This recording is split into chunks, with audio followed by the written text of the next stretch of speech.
Dibaptis lalu diajarkan. Jadi bukan dibaptis terus tinggal pergi. Ngawur itu ya si Saifuddin itu. Setelah dibaptis dimuridkan, diajar. Makanya lihat ya, semua yang di kelas saya, semua yang komunitas saya yang dibaptis. Bulan ini kita masih ada baptisan tambah lagi 15 lagi ya. Kalimantan ada tambahan 15 orang lagi ya. 17 ya, 17 Kalimantan ya Pak Enardo ya. Ini di Jawa Timur masih ada baptisan lagi. Ini Bu Vivin mau berangkat di Jawa Timur. Ini yang di Prancis ada lagi mau baptisan lagi yang Prancis. Ya, di Prancis ada kita banyak sekali baptisan loh bulan ini ya. Nah, kenapa mereka dibaptis? Ini kan pertanyaan sepele kan? Karena air adalah saksi. Ya, 1 Yohanes 5 ayat 8. Ada 3 saksi. Air, darah, dan roh. Kita perlu 3-nya. Makanya harus dibaptis. Kenapa perlu dibaptis? Karena kita harus lahir dari air dan roh. Yohanes 3 ya, ayat 5 sampai ke 16. Kita harus lahir dari air dan roh. Nah, air. Kenapa air? Karena air itu menjadi saksi. Kenapa roh juga menjadi saksi? Orang harus lahir dari air dan roh. Itu jadi kenapa dibaptis kamu kudu ngerti. Nah, bagaimana kamu bisa mengajar? Makanya kamu harus diajar dulu. Siapakah yang boleh membaptis? Dia yang sudah mengerti. Yang sudah menjadi yang sudah mengajar, Nah, ide pakai kaos ini juga karena buat ngirit saudara ya. Nah, ini kaos harganya berapa saya lupa ya, belinya 10 langsung sekali beli. Ya, ide pakai kaos itu murah. Nah, karena saya bingung tiap hari nge-live, bingung ya udah pakai kaos saja, tapi nggak usah ganti-ganti baju. Ini jasnya juga saya cuma 4 bajunya kan. Gonta-ganti ya 4 minggu ya udah ganti-ganti tinggal digilir saja. Kan nggak apa-apa, tetap ganteng, dasarnya ganteng, mau diapain lagi, ya kan? Sinar kan karena cahaya dari kemuliaan Tuhan Yesus. Ya kan, so kalau dijejer saya Saifuddin sama Rudi Yohanes, semua orang pasti sepakat saya paling ganteng saudara. Serius, saya bukan mau sombong saudara ya, bukan mau sombong. Yang dibilang muka pantat ini yang paling ganteng. Coba ya, saya Saifuddin, tak jejer nih ya. Nanti tak jejer juga tak taruh di ini ya. Nanti tak jejer.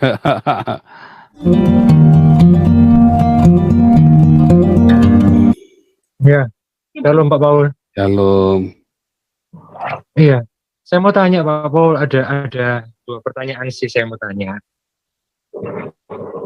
Yang pertama itu, kan Tuhan Yesus bilang, beri seterumu makan. Tapi di Roma itu ada yang tidak baik memberi mutiara kepada babi. Nanti dia akan balik mengoyahmu, itu maksudnya apa? Soalnya ada teman saya yang ngomong seperti itu, kayak percuma kamu kasih makan mereka jahatin kamu kok. Nah, yang kedua, saya pernah Pak Paul bilang kalau kita membaptis orang itu nggak perlu pendeta, kita sendiri itu bisa baptis gitu. Nah, ini kebetulan orang tua saya itu udah tua gitu. Terus masa saya mau baptis dia itu, saya kok rasanya kurang pede gitu loh Pak. Ya coba itu aja sih pertanyaan saya. Ya, tadi kebalik ayatnya ya. Di Yesus berkata, jangan berikan mutiaramu pada babi, pada anjing, dan barang-barang kamu pada babi. Nanti mereka dibalik-balik mengoyak-ngoyak kamu gitu ya. Nah, satunya Roma 12. Ya, berilah makan bila seterumu lapar. Dengan demikian kamu menabur bara api di atas kepalanya, maksudnya begitu ya. Nah, yang perkataan Yesus itu nanti gini loh. Kenapa Tuhan Yesus kalau ngomong sama orang Farisi ahli Taurat itu pakai perumpamaan, tapi kalau sama murid-muridnya langsung to the point. Ya. Nah, kalau pakai perumpamaan, karena kalau Tuhan Yesus ngasih langsung to the point, wah muter-muter saudara. Orang Farisi langsung muter-muter. Kalau kasih perumpamaan, ya biar mereka menafsirkan sejauh mereka bisa menafsirkan. Itu tradisi dalam rabbinik ya, membuat sebuah perumpamaan metafora. Nah, tapi kalau murid-murid ya Yesus langsung kasih jeder, langsung to the point. Nah, perumpamaan itu yang akan menjadi perdebatan. Wah, dan mereka akhirnya tebak-tebakan kan. Ini Yesus ini apa maunya nih ini, dan mereka tahu yang di sini adalah mereka, tetapi mereka nggak bisa ngapa-ngapain Yesus. Karena barang berharga itu nggak diberikan begitu saja kepada anjing dan babi ini kan. Nah, pada dasarnya mereka itu orang-orang yang beragama tetapi munafik. Nah, kayak orang-orang Islam ini ya, kayak orang-orang Islam ini beragama tapi munafik. Makanya Anda kasih tahu kebenaran, mereka marah-marah, saudara. Coba lihat orang Kristen, begitu Yesusnya dihina, di apa, tenang-tenang saja. Tapi orang Islam, begitu Muhammadnya dihina, agamanya dihina-hina, mereka langsung kejang-kejang. Karena mereka nggak ngerti hakikat beragamanya mereka. Mereka nggak ngerti. Nah, kalau beda dengan orang-orang yang, coba lihat orang Buddha, ya. Oh, itu yang di Myanmar, oh itu beda loh. Ada satu Buddha yang biang keroknya, ada satu biksu biang keroknya loh. Dan itu pun di penjara loh, langsung loh, dikutukin loh, dimarahin loh sama orang Buddha seluruh Myanmar loh. Ya bahkan Aung San Suu Kyi aja, yang kepala negaranya, karena diem saja waktu itu nggak melakukan tindakan tegas, diturunkan loh saudara, ditahan lagi saudara. Aung San Suu Kyi langsung Nobelnya diminta kembali kan, pengharganya itu dibatalkan kan, si Aung San Suu Kyi-nya itu kan sama dunia kan, gara-gara kasus Rohingya. Ya itu yang maksud seperti itu. Karena ada orang-orang beragama yang munafik, yang dia nggak ngerti. Coba kita lakukan tadi. Kita walaupun dirobek-robek begitu ya gereja reform, ya kita malah cuma bilang, ya gereja reform juga salah. Coba, harusnya dia datang nggak usah pakai atribut. Tapi kalau sudah datang nggak pakai atribut masih dibegitukan gara-gara misalnya dia Cina nih, oh pantang kita terima dari orang Cina, ya memang dasar goblok ini orang-orang Cianjur, ya kan. Tapi itu pun kan hanya satu dua, kayak kemarin yang Malakin. Nah, tapi bukan berarti kalau kita ngasih makan mereka tuh sia-sia. Oh enggak, ngasih makan itu nggak pernah sia-sia. Ngasih makan orang jahat pun nggak pernah sia-sia. Yesus pun ngasih makan loh. Bahkan orang yang dikasih makan Yesus itu orang yang sama yang teriak-teriak salibkan Yesus loh, ya kan? Nggak sia-sia, nggak masalah. Tapi kemudian orang-orang ini bertobat karena doa Yesus. Beda dengan para ahli Taurat, Hanas Kayafas nggak bertobat karena mereka tahu apa yang mereka perbuat, sedangkan para orang-orang rakyat jelata ini nggak tahu apa yang mereka perbuat. Jadi nggak sia-sia dikasih makan itu. Suatu ketika mereka ngerti, dan kemudian mereka zaman Kisah Para Rasul, orang-orang yang sama ini yang dulu dikasih makan lalu mereka bertobat, yang menyalibkan Yesus, dan lalu mereka bertobat. Makanya Petrus kan bilang, Yesus yang kamu salibkan itu, lalu apa yang harus kamu buat? Mereka menyesal kan? Kamu baptis. Nah, siapa yang boleh membaptis? Kita semua orang percaya, tapi masalahnya Anda sudah lahir baru belum? Kalau belum lahir baru bagaimana mau membaptis? Ya membaptis orang-orang yang sudah lahir baru. Ya. Makanya ikut kelas evangelis. Nanti dikasih tahu bagaimana prosesnya semuanya, pengertian firman-Nya. Karena setelah membaptis, orang yang membaptis ini kudu ngajar loh. Iya. Masalahnya kamu siap nggak ngajar orang tuamu? Nah, kalau nggak siap, nggak bisa. Makanya harus diajar dulu. Kalau ngajar sih, Pak Paul, halo, Pak Paul. Ya. Ya, lanjut. Itu gini, kalau ngajar sih, ya kalau ngajar sih saya siap-siap aja sih. Cuman orang tua saya ini kayak. Emang kamu sudah pernah diajar? Nah, harus diajar dulu. Diajar gimana maksudnya? Emang kamu tahu baptisan itu maknanya apa? Nah, itu tadi ya. Harus ngerti kenapa dibaptis. Kamu tahu nggak kenapa dibaptis orang? Kenapa orang Kristen harus dibaptis? Kenapa orang Kristen harus dibaptis? Ya perintah Tuhan seperti itu sih. Nah, bukan karena perintah. Soalnya kalau diajak ke gereja nggak mau, Pak Paul. Nah, salah lagi. Kenapa kamu berpikirnya orang Kristen itu kudu ke gereja? Ya kan? Makanya ikut kelas evangelis. Ikut kelas evangelis, nanti kamu diajar di sana. Ya, rontokan semua tadi ya. Semua yang dogma-dogma, yang salah-salah itu dirontokin. Jadi, kamu tadi tanya, kenapa sih kudu dibaptis? Nah, ngerti dulu. Dan tahu nggak, siapapun yang baptis, dia kudu ngajar loh.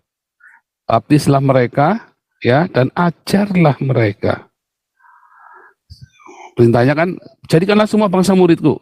Bukan muridnya Paul, bukan muridnya Petrus, bukan muridnya Gilbert, apalagi. Tapi muridnya Yesus. Semua yang ada di kelas evangelis apologetik apostolik yang di Sakio Seminari online, itu semua bukan murid saya, murid Yesus. Jadikanlah semua bangsa murid Yesus. Dan saya baptiskanlah. Tandanya apa dengan dibaptis? Ya, makanya semua orang-orang Islam, orang-orang Buddha yang orang ateis yang saya baptis, itu saya jadikan mereka murid Yesus. Lalu ajarkan seperti apa yang Tuhan Yesus ajarkan. Dibaptis lalu diajarkan. Jadi bukan dibaptis terus tinggal pergi. Ngawur itu ya si Saifuddin itu. Setelah dibaptis dimuridkan, diajar. Makanya lihat ya, semua yang di kelas saya, semua yang komunitas saya yang dibaptis. Bulan ini kita masih ada baptisan tambah lagi 15 lagi ya. Kalimantan ada tambahan 15 orang lagi ya. 17 Kalimantan ya Pak Enardo ya. Ini di Jawa Timur masih ada baptisan lagi. Ini Bu Vivin mau berangkat di Jawa Timur. Ini yang di Prancis ada lagi mau baptisan lagi yang Prancis. Ya, di Prancis ada kita banyak sekali baptisan loh bulan ini ya. Nah, kenapa mereka dibaptis? Ini kan pertanyaan sepele kan? Karena air adalah saksi. Ya, 1 Yohanes 5 ayat 8. Ada 3 saksi. Air, darah, dan roh. Kita perlu 3-nya. Makanya harus dibaptis. Mengapa perlu dibaptis? Karena kita harus lahir dari air dan roh. Yohanes 3 ya, ayat 5 sampai ke 16. Kita harus lahir dari air dan roh. Nah, air. Kenapa air? Karena air itu menjadi saksi. Kenapa roh juga menjadi saksi? Orang harus lahir dari air dan roh. Itu jadi kenapa dibaptis kamu kudu ngerti. Nah, bagaimana kamu bisa mengajar? Makanya kamu harus diajar dulu. Siapakah yang boleh membaptis? Dia yang sudah mengerti. Yang sudah menjadi yang sudah mengajar. Ya. Bukan harus pendeta. Gitu ya. Ikut kelas evangelis, nanti diajarin. Iya. Ya. Okay. Sembarangan, kita juga nggak sembarang walaupun pendeta, tapi juga nggak boleh sembarang orang juga ngaco-ngaco asal ini terus sembarang membaptis. Nggak bisa. Ya, dibaptis. Mengapa dibaptis itu harus ada orang lain yang membaptis? Karena harus ada yang menyaksikan juga, saksi itu penting. Ya kan? Jadi nggak bisa membaptis diri sendiri. Ada orang ya, saya geli yang lihat orang Swiss, teman saya di Swiss penginjil, sama saya penginjilan waktu di Red Light. Terus pulangnya saya ngobrol-ngobrol, emang waktu kamu lahir baru? Iya lahir baru. Gimana cara baptisan? Yo saya aja pergi ke danau, saya membaptis diri saya sendiri. Loh, nah ini karena nggak ngerti dia, ngerti nggak? Lo kamu harus dibaptis dia terus, wah alasannya banyak muter-muter dia jauhin saya. Saya langsung tahu ya karena disitulah dia tidak mau diajar. Karena orang-orang ini rawan sekali dengan penyesatan. Rawan sekali. Ya, wah ngeri ya. Wah bahasa rohnya kenceng. Sebentar. Bahasa roh kenceng. Itu bahasa roh lagi kan. Nah, saya nggak anti bahasa roh. Tetapi hati-hati, bahasa roh itu banyak yang palsu. 90% bahasa roh di gereja Bethel itu palsu. Ya. Taunya dari mana? Dari buahnya. Gitu ya. Simpel kan? Gitu ya, Rudi. Oke, Pak Paul.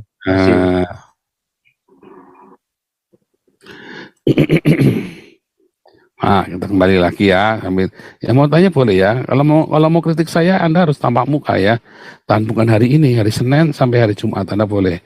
Kalau hari ini harinya ibadah. Ya. Nah, saudara, balik lagi ya. Inilah komunitas yang bertumbuh alami, nggak dibikin-bikin.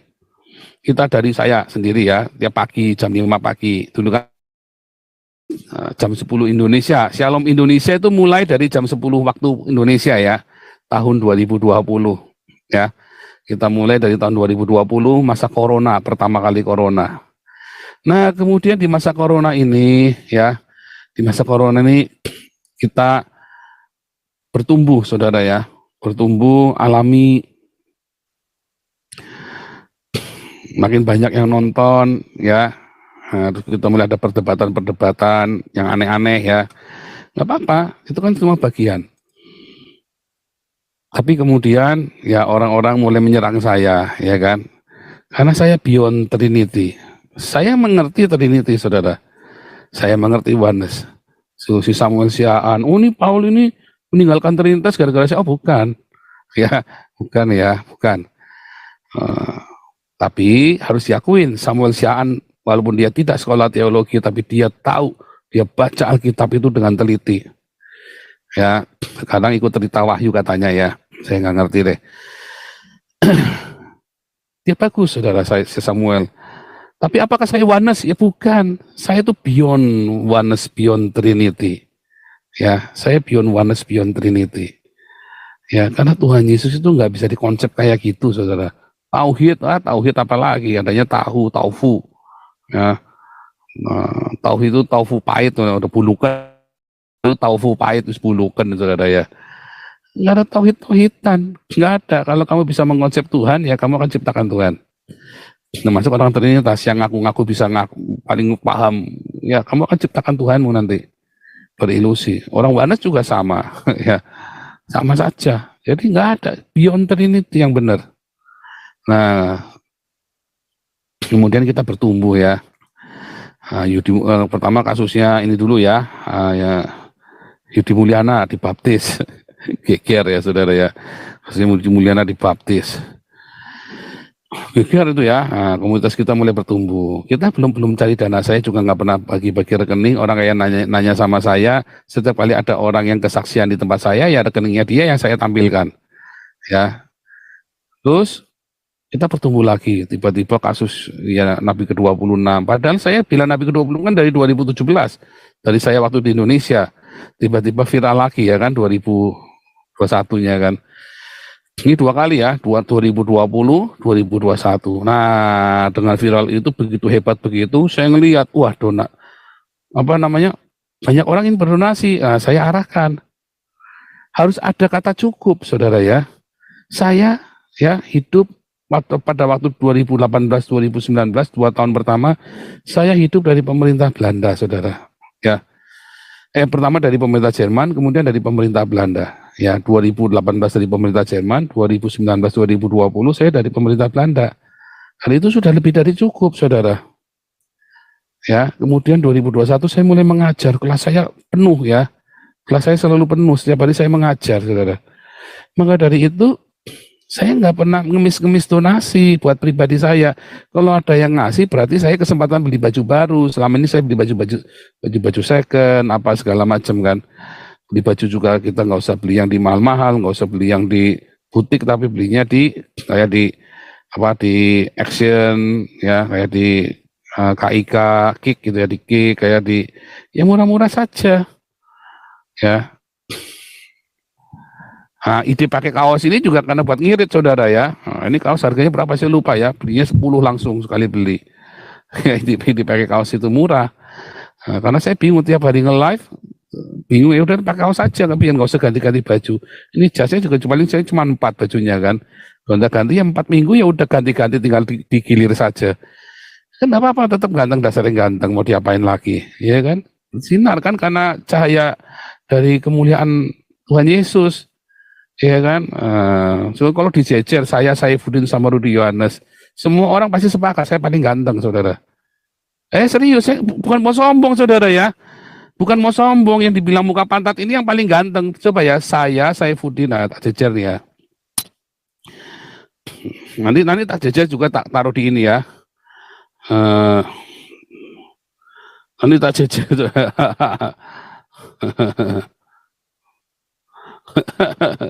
Bentar ya. Itu biar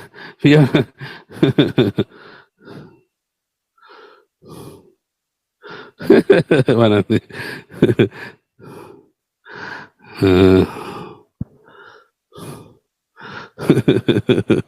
Jadi ada tiba-tiba saya ada ide ya saudara ya.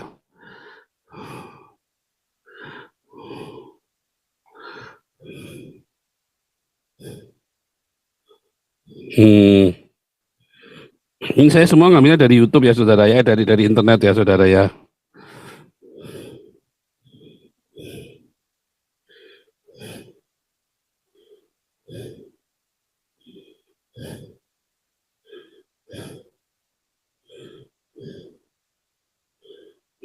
Tak jejer ya.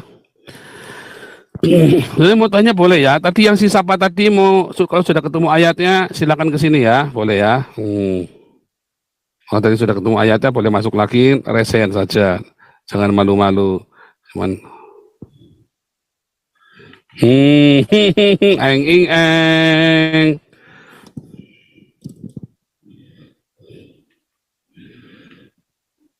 Ini kita saya sambil tunggu ini ya, orang-orang yang mau nanya ya. Hanya jawab ya, coba Anda lihat ya. Coba. Nah, dari tiga orang ini, saudara. Anda mau tanya sama siapa saja yang paling ganteng tetap yang di tengah, saudara. Serius. Anda mau tanya orang Batak, Anda mau tanya orang Jawa, Anda mau tanya orang bule, Anda mau tanya orang Afrika, Anda mau tanya orang Papua, tetap yang paling ganteng yang di tengah. Apalagi tanya istri saya. Ya, coba tanya istrinya Rudi Yohanes, tetap yang di tengah paling ganteng. Kamu coba tanya istrinya Saifuddin, yang di tengah tetap paling ganteng, saudara. Tanya istrinya saya, apalagi udah jelas. Ini Nabi Idol. Rasa si Sepi nih ya, ada Nabi Idol ya, saudara ya. Indonesia memilih, yang memilih udah jadi katron, saudara. Aduh. Oh kan, tuh ini ya, nggak pakai lama, yang ganteng pasti N26 lah. Gimana sih Anda mau pilih tiga orang ini nih ya? Padahal yang di tengah yang dua ini karena kalah ganteng ngomongnya saya muka pantat, saudara ya. Ya karena gitu, kalah ganteng itu biasa, saudara. Jadi nggak usah marah kalau Anda dibilangin muka pantat apa segala macam sama orang, nggak usah marah, saudara. Biasanya orang yang ngomong gitu ke saudara karena dia kalah ganteng sama kamu, saudara. Serius, saudara ya. Anda mau tanya sama saya, bahkan kamu tanya sama istrinya Rudi Yohanes, kamu tanya sama istrinya Saifuddin, ya, dari tiga orang ini yang paling ganteng siapa? Pasti bilangnya yang di tengah, saudara. Ya kan, coba Anda semua ini, coba siapa yang paling ganteng ini yang ada di ini. Nah, setuju, tuh, setuju. Yang kiri itu siapa malah nggak tahu itu. Aduh. Kalau Gilbert mah nggak usah dijejerin, udah jelas, udah nggak laku dia ya, makanya dia mau.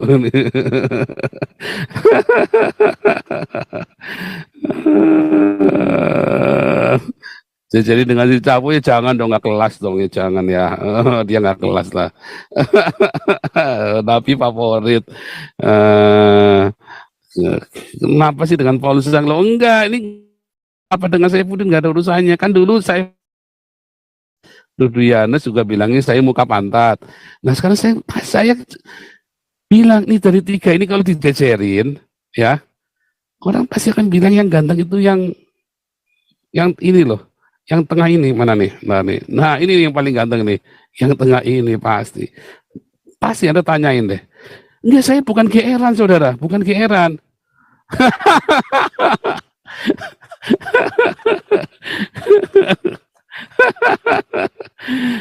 Kalau Anda jajarin saya sama Andi Lau, Liutohwa ya kalah. Anda jajarin saya sama Toming saya kalah, saudara ya. Oh, saya produk Tegal, gimana, saudara ya. Itu produk Taiwan, saya produk Tegal, produk Pagongan. Yang produk Banjaran ya susah, saudara. Ya saya ganteng-gantengnya orang Banjaran, mau gimana lagi, saudara, orang kampung. Anda jangan bandingin dengan sama Tom. Tetapi saya saja ke Korea, ya saya dibilang siapa itu waktu ya, dikira artis Korea, saudara. Dijak ngomong, orang minta foto bareng sama saya. Waktu itu rambut saya memang panjang ya, waktu tahun 2006, 7 ya saya ke Korea itu ya. Rambut saya memang panjang waktu itu ya. Dikira saya orang Korea, saudara ya. Saya sampai bingung dicak ngomong Korea. Aduh, yang di tengah bercahaya iyalah. Oke, kita sambil ya. Ginawati, silakan Ginawati. Kita artis Korea, saudara. Dicak ngomong orang kita foto bareng sama saya. Saya mau tanya, Pak. Ya. Dari 1 Yohanes 5 ayat 16 sampai 17.